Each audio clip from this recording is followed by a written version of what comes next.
से तो प्रधानमंत्री नरेंद्र मोदी ने बंगाल की खाड़ी में उत्पन्न हो रहे चक्रवाती तूफान अम्पन से निपटने के उपायों की समीक्षा के लिए एक उच्च स्तरीय बैठक की अध्यक्षता की। प्रधानमंत्री ने हालात का पूरी तरह से जायजा लिया और चक्रवाती तूफान से निपटने की तैयारियों के साथ साथ राष्ट्रीय आपदा मोचन बल द्वारा प्रस्तुत लोगों को सुरक्षित निकालने की योजना की भी समीक्षा की। चक्रवाती तूफान से निपटने की अपनी योजना की प्रस्तुति के दौरान एनडीआरएफ के महानिदेशक ने बताया कि एनडीआरएफ की 25 टीमों को जमीनी स्तर पर तैनात किया गया है, जबकि 12 अन्य टीमें रिजर्व में तैयार हैं। देश के विभिन्न हिस्सों में एनडीआरएफ की 24 अन्य टीमें भी आपात स्थिति से निपटने को तैयार हैं। प्रधानमंत्री ने निर्देश दिया कि चक्रवात मार्ग में क्षेत्रों से लोगों की निकासी को पूरा करने और आवश्यक आपूर्ति के लिए पर्याप्त मात्रा में बनाए रखने के सभी आवश्यक उपाय किए जाएं। और अब बंगाल की खाड़ी के पश्चिम मध्य और मध्य भाग में स्थित भयंकर चक्रवाती तूफान अम्पन उत्तर ओडिशा के पारादीप से लगभग 570 किलोमीटर दक्षिण में, पश्चिम बंगाल की दीघा से 720 किलोमीटर दक्षिण दक्षिण पश्चिम में और बांग्लादेश के खेपुपारा से 840 किलोमीटर दक्षिण दक्षिण पश्चिम में स्थित है।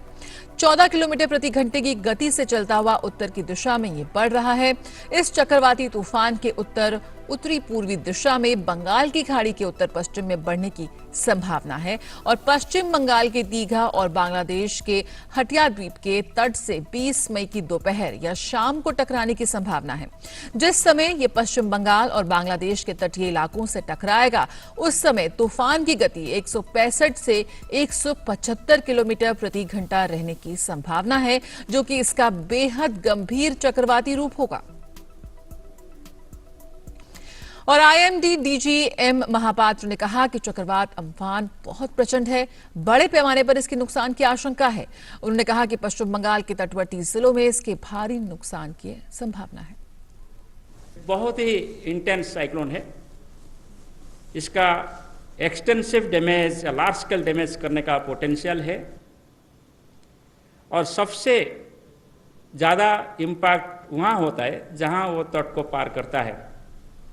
इसलिए सबसे ज़्यादा इम्पैक्ट इसका वेस्ट बंगाल का जो साउथ एंड नॉर्थ 24 परगना है और ईस्ट मिदनापुर डिस्ट्रिक्ट है, वहाँ ज़्यादा होने का उम्मीद किया जा रहा है। और एनडीआरएफ के महानिदेशक एसएन प्रधान ने कहा कि चक्रवाती तूफान अम्पन के खतरे से बचने के लिए पश्चिम बंगाल में 19 टीमें तैनात की गई हैं, तो वहीं ओडिशा में 13 टीमें तैनात की गई हैं। कुल 19 टीमें तैनात की जा रही हैं और 4 टीमें स्टैंड बाय में रखी जा रही हैं, 19 और 4 पश्चिम बंगाल में। इसी तरह उड़ीसा में 13 टीमें तैनात की जा रही हैं और 17 को स्टैंड बाय में रखा जा रहा है।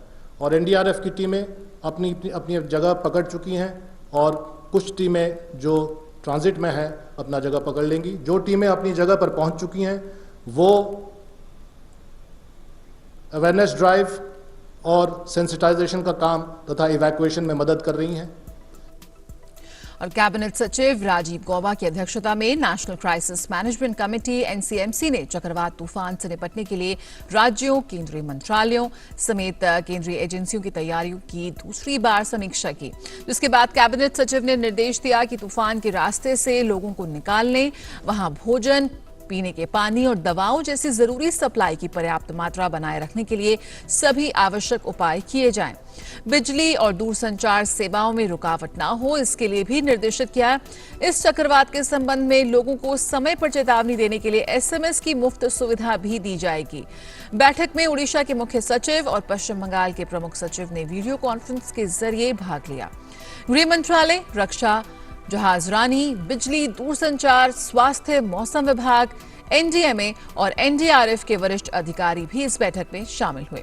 स्थिति का जायजा लेने के लिए एनसीएमसी की आज फिर से बैठक होगी।